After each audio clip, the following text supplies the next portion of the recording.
Bueno, lo que voy a presentar yo es un pequeño esquema de los argumentos o las razones para el establecimiento de la campaña de boicot, desinversión y sanciones en contra de Israel.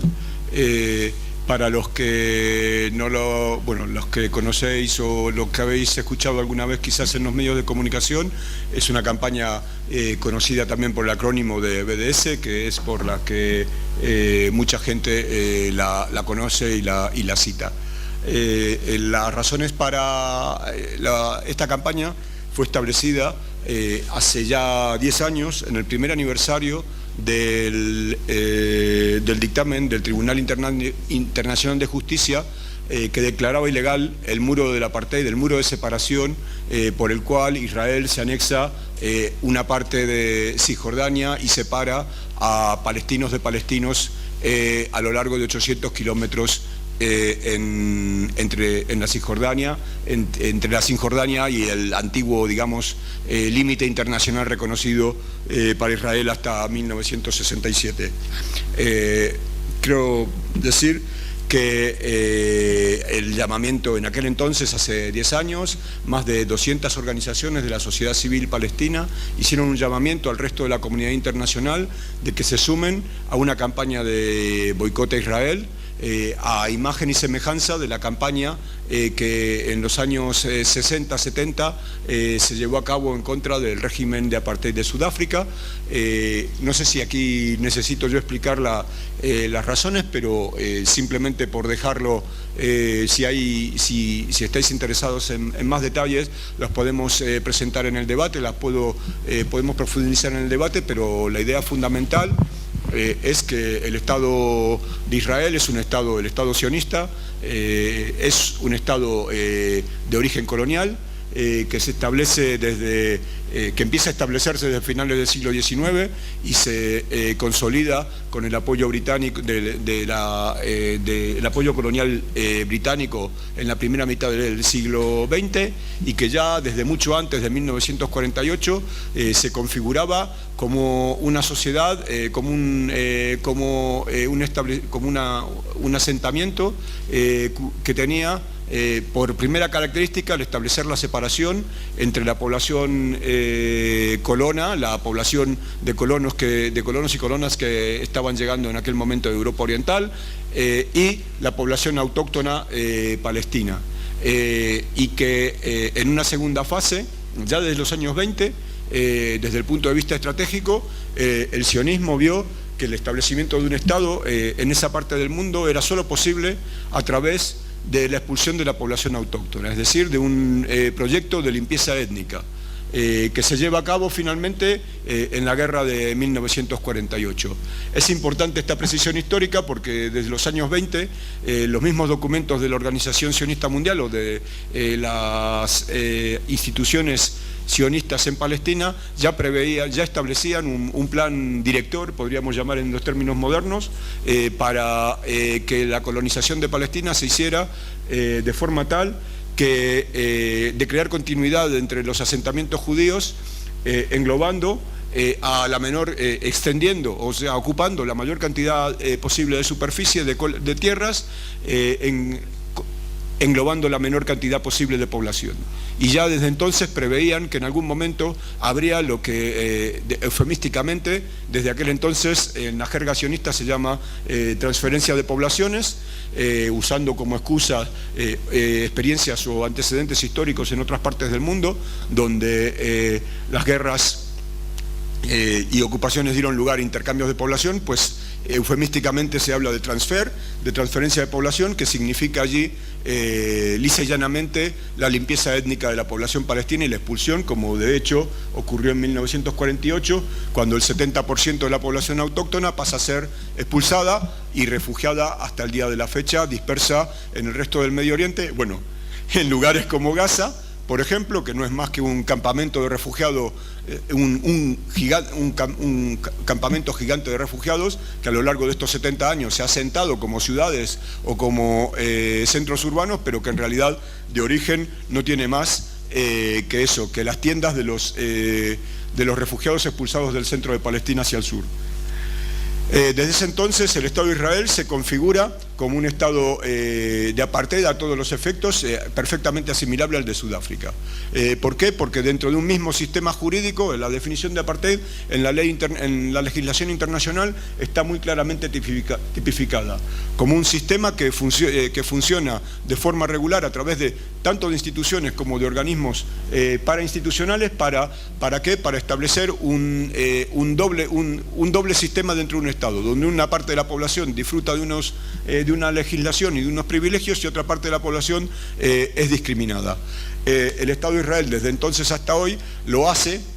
Bueno, lo hizo primero a través de la expulsión de una parte importante de la población autóctona, de la mayoría. Segundo, lo hizo a través del establecimiento de mecanismos de opresión colonial para aquella parte de los palestinos que quedaron dentro de Israel y recibieron finalmente la ciudadanía israelí y viven hasta hoy en día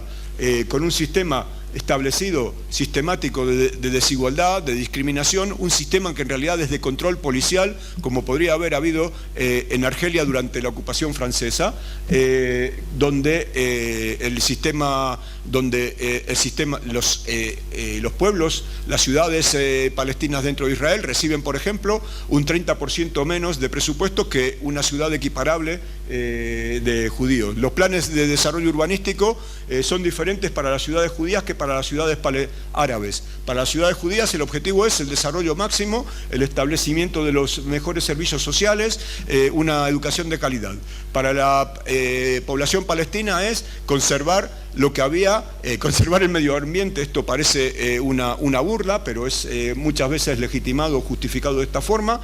conservar el medio ambiente y por lo tanto planes urbanísticos completamente estrictos que impiden el desarrollo urbano, que impiden el desarrollo industrial, el desarrollo económico de estos pueblos y que hacen que todo lo que se construya, incluso por crecimiento vegetativo, sea ilegal y posiblemente, y dependiendo de la arbitrariedad del Estado, pueda ser demolido, como de hecho muchas veces se hace. Un sistema donde se mantienen las leyes británicas del reglamento de emergencia, los reglamentos de emergencia británicos que permiten la detención administrativa sin juicio previo, simplemente con una orden del gobernador militar o del jefe policial de la región, con argumentos de que se hace muchas veces con evidencias ocultas, con evidencias secretas, que no conocen ni los mismos acusados ni sus abogados. Pueden ser detenidos administrativamente hasta por 6 meses, con detenciones que se pueden luego prolongar cada 6 meses indefinidamente. Y de hecho, estas detenciones pueden ser domiciliarias, como pueden ser también en la cárcel, y hay gente que ha estado hasta 3 años detenida de esta forma sin ningún juicio. El sistema jurídico israelí, lo único que en las veces en que la gente recurre a la Corte Suprema, lo único que valoran es si el procedimiento fue legal o no fue legal, si hubo alguna cosa, si algo en el procedimiento fue injustificado. En caso de que vean el procedimiento justificado, no entran nunca a discutir el fondo de la cuestión y por lo tanto se legitiman estas órdenes militares de detención administrativa. En la educación, voy a terminar con esto, dije que no me iba a extender mucho y ya me estoy extendiendo. La propiedad de la tierra. En 1948 se confisca el 90% de la tierra palestina y pasa no a poder del Estado, sino que se transfiere a una fundación privada que es la Agencia Judía, el Fondo Nacional Judío, que es la que gestiona estas tierras. Lo cuento porque el mecanismo es bien interesante. El Estado de Israel no tiene ninguna ley que diga que sus ciudadanos sus ciudadanos árabes de origen palestino van a ser discriminados. Lo que ocurre es que hay 20.000 mecanismos secundarios por los cuales esta discriminación se lleva a cabo. Y entonces el caso de la tierra es un buen ejemplo. El Estado no tiene tierras públicas, por lo tanto no discrimina a ningún ciudadano no dándole tierra. Simplemente que las tierras que confiscó las gestiona una sociedad privada, una fundación privada, que es el Fondo Nacional Judío, que en sus estatutos dice que no la pueden ni vender, ni arrendar, ni dar a trabajar a nadie que no sea judío. Y lo mismo podríamos decir, y con esto voy a terminar, con los servicios sociales. Esto que dije yo antes, que los pueblos árabes reciben un 30% menos de inversión de presupuesto público, muchas veces está justificado porque las leyes presupuestarias o las leyes de bienestar social incluyen artículos que dicen que los que hayan servido en el ejército o a nivel individual o como comunidad, es decir, un pueblo donde un grupo significativo sirva en el ejército, recibe un complemento al presupuesto básico que es el doble de la suma inicial. Entonces, el pueblo que no recibe eso, es decir, la mayoría de los pueblos palestinos, reciben la mitad del presupuesto, y los otros, sirvan o no sirvan, porque los judíos ortodoxos no sirven en el ejército y sin embargo reciben ese complemento. Y lo mismo pasa con las becas para los estudios y con muchas otras cuestiones a través de este tipo de mecanismos. Es decir, hay un Estado con dos mecanismos jurídicos diferentes para una parte de sus ciudadanos y para otra parte de sus ciudadanos. Y finalmente, la tercera parte del sistema de apartheid es lo que ocurre en Cisjordania y Gaza, donde, a pesar de que, durante 30 años, entre 1967 y comienzos de la década del 2000, Israel ocupó de hecho y fue la potencia, el Estado responsable de todo lo que ocurría en Cisjordania y Gaza. A partir de los acuerdos de Oslo se crea la Autoridad Nacional Palestina, y luego la retirada unilateral de Gaza, pero como todos y todas entendéis, y yo creo que aquí no tengo que explicarlo, el hecho de que no estén dentro no significa que no sigan controlando el 100% de lo que ocurre, lo que pueda ocurrir dentro. Gaza es el mejor ejemplo, pero Cisjordania, con las áreas A, B y C, las áreas A, B y C sirven solo para imponer sobre la Autoridad Nacional Palestina el mantener la seguridad y hacerse cargo de los servicios en condiciones de miseria, porque Israel controla las entradas, las salidas, el comercio, las posibilidades de desarrollo económico y todo lo que se puede hacer en cualquiera sea la letra que le pongamos a esta situación. Todas estas razones,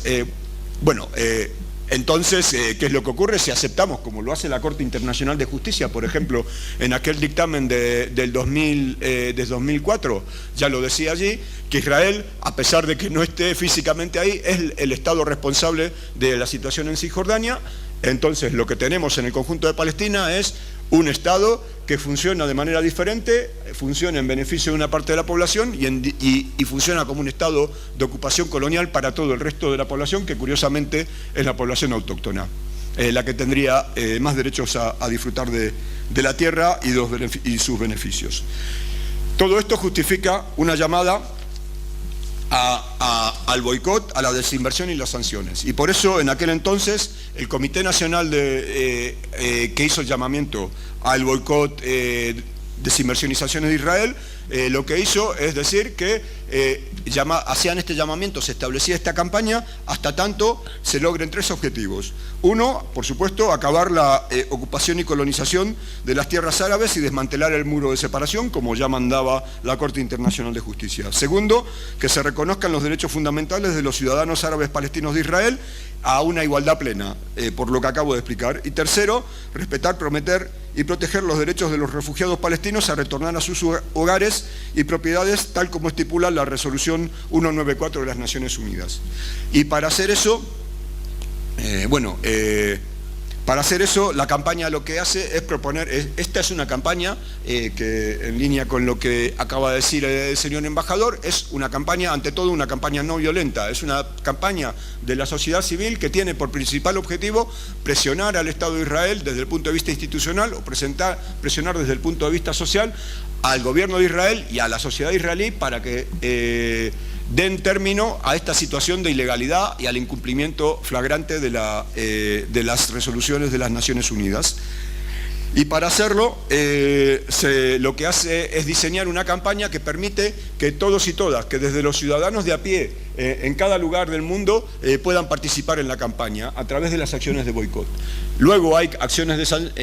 petición de sanciones en las cuales los ciudadanos y las ciudadanas pueden actuar a través de peticiones, a través de presionar a los gobiernos para que actúen y sean coherentes con la propia ley internacional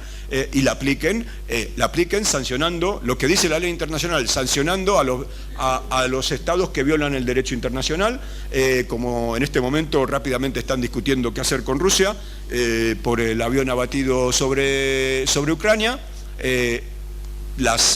Mientras las decisiones o los debates sobre lo que ocurre en Gaza se van posponiendo semana tras semana, pareciera que los muertos ahí no tienen ningún valor.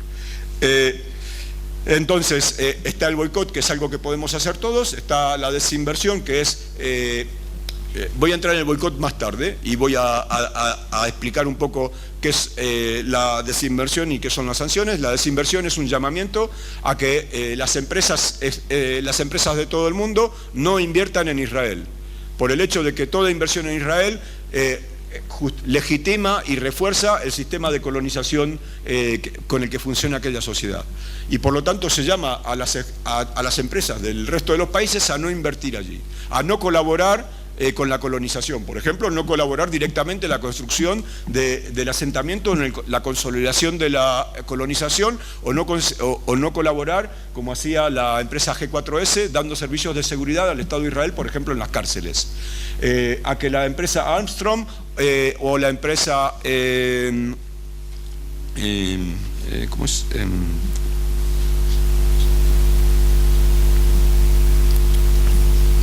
Bueno, se me ha escapado el nombre, la otra contratista, no contribuyan a la construcción del tranvía de Jerusalén, para que lo que hace es dar continuidad o dar servicios a la población de las colonias que se han ido estableciendo para acercar a la población palestina de Jerusalén Este.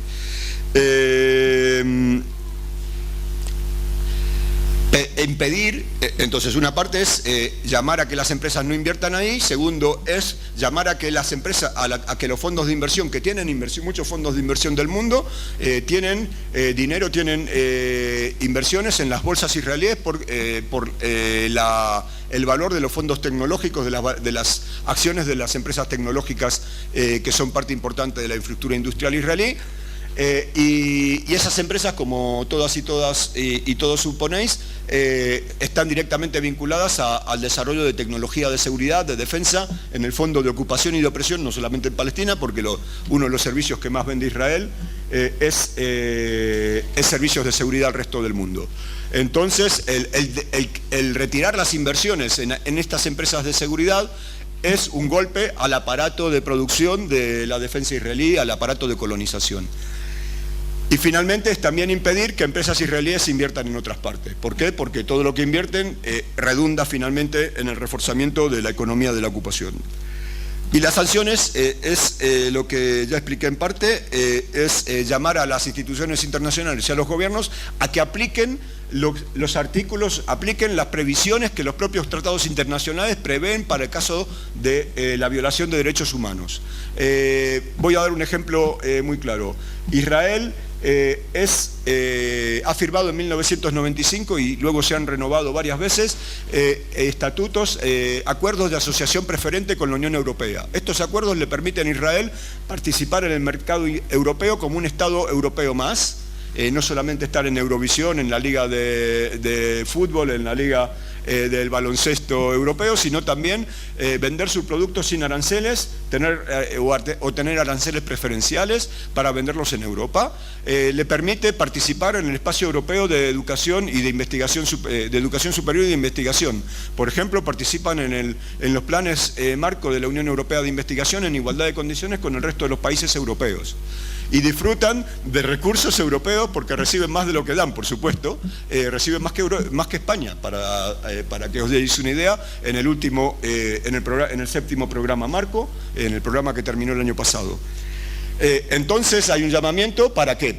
Bueno, todos estos convenios incluyen cláusulas de salvaguarda de los derechos humanos, que prevén que en caso de violación de los derechos humanos estos acuerdos se suspenden. Bueno, no hay ningún Estado ni ninguna organización internacional que haya aplicado nunca hasta este momento estos artículos. Y lo que hay es un llamamiento desde la sociedad civil a que los Estados los apliquen, a que si el Estado de España, el Estado español tiene acuerdos, por ejemplo, de colaboración en seguridad y defensa con Israel, tiene intercambios mínimos económicos, estos intercambios se suspendan. Por ejemplo, la participación de Israel en los acuerdos, en los marcos euromediterráneos, en los acuerdos y en las discusiones de los convenios euromediterráneos. Pues se suspende la participación de Israel en tanto no cumpla con la legalidad internacional. Y finalmente está el llamado al boicot. Y el boicot incluye desde una parte es el boicot institucional, que se refleja sobre todo en las sanciones que acabo de explicar, y otra parte es el boicot comercial. Es el llamado a la población a los ciudadanos y ciudadanas de todo el mundo a no consumir productos israelíes y a boicotear a las empresas que comercian, que producen mercancías allí. Y por eso ha habido a lo largo del tiempo varias campañas internacionales, algunas bastante exitosas, para impedir, para boicotear productos israelíes. Por ejemplo, Agrexco fue durante mucho tiempo el holding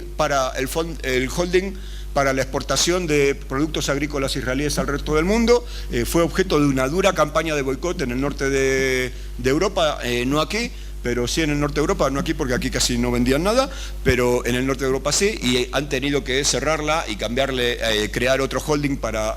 comerciar, para vender sus productos agricultores. Ahora se llama Meadrim, y por ejemplo, aquí en el Estado español hemos tenido una campaña para boicotear sus dátiles, porque producen unos dátiles de calidad premium que se han extendido muy rápidamente por muchas tiendas de frutas y por muchos herbolarios incluso, e incluso durante el Ramadán en barrios como Lavapiés lo solía comprar mucha gente. Hicimos una campaña que yo creo que fue bastante efectiva. El agua Edén. Edén es una marca de agua que vende aguas en bidones de estos grandes que hay muchas veces en las instituciones públicas, que tiene la característica no de que traigan el agua de Palestina, que ya sería difícil, sino que la matriz de la empresa es una transnacional cuya matriz está en los Altos de Golán, es decir, explota el acuífero de los Altos de Golán, que como ya no tengo que explicar aquí, es territorio ocupado a Siria, ya ni siquiera de Palestina, y que tampoco le han devuelto. A pesar de que lo hayan prometido muchas veces, o muchas veces ha parecido que estamos al borde, pues tampoco. Entonces se boicotea, se pide a las instituciones, a los sindicatos que compran ese agua, a las escuelas que muchas veces no lo saben, que simplemente cambien de marca y compren otra, no hay ningún problema. Última, la cosmética del Mar Muerto. Hay varias marcas que comercializan cosméticas basadas en los barros del Mar Muerto, que explotan simplemente recursos naturales de zonas ocupadas en 1967 por Israel. Finalmente, la campaña de boicot tiene también una parte de boicot cultural y deportivo. ¿Por qué? Porque las actividades culturales son parte de la política de propaganda del Estado de Israel hacia el resto del mundo. Parte de la política de vender la marca Israel, vender la sociedad israelí e intentar ocultar el carácter colonial, el carácter racista y el carácter de ocupación, de colonización que tiene esa sociedad, para presentar la cara bonita de una sociedad progresista, moderna, igualitaria, abierta incluso a los derechos de los homosexuales. Se intentan vender en todos estos aspectos y hacen una inversión muy grande de recursos, de propaganda, de publicidad, para intentar compensar u ocultar y que la luz se enfoque sobre estos aspectos que el resto del mundo puede ver como positivos. Y las actividades culturales son parte de esa campaña de branding, de venta, de consolidación de la marca Israel como una marca positiva. Entonces, la campaña de boicot de inversiones y sanciones, incluso antes de iniciar el boicot de productos comerciales, inició o llamó al boicot de productos culturales. Y de hecho, hay muchos artistas reconocidos a nivel mundial que se han sumado a la campaña y se niegan a actuar en Israel, y hay un llamamiento a que desde otros países no se invite a actores y actrices israelíes, a artistas israelíes, en tanto no se sumen, en tanto no reconozcan los derechos del pueblo palestino. Y por ejemplo, Roger Waters, el líder de Pink Floyd, por ejemplo, Elton John, por ejemplo, Emir Kusturica, por ejemplo, Pete Seeger, Massive Attack acaba ahora de volver a negarse a actuar en Israel, por ejemplo, directores de cine. Bueno, por supuesto, escritores como Eduardo Galeano, la premio Nobel Alice Waters, John Berger, Slavoj Zizek, ¿quién más? Ken Loach, entre los directores de cine, Mira Nair, Paul Laverty, Elia Suleiman, Emma Thompson. Bueno, hay una lista increíblemente larga. Además, este es uno de los aspectos de la campaña que más éxito tiene y que cada ataque a Gaza ha redundado efectivamente en un fortalecimiento. Y lo último, y con esto voy a terminar, hay también una campaña de boicot académico, es decir, las universidades israelíes, aunque no sean públicas, sino que sean privadas, son parte integral del sistema de funcionamiento de discriminación de la población palestina. Los estudiantes palestinos dentro de las universidades israelíes, los israelíes, los que tienen ciudadanía israelí, son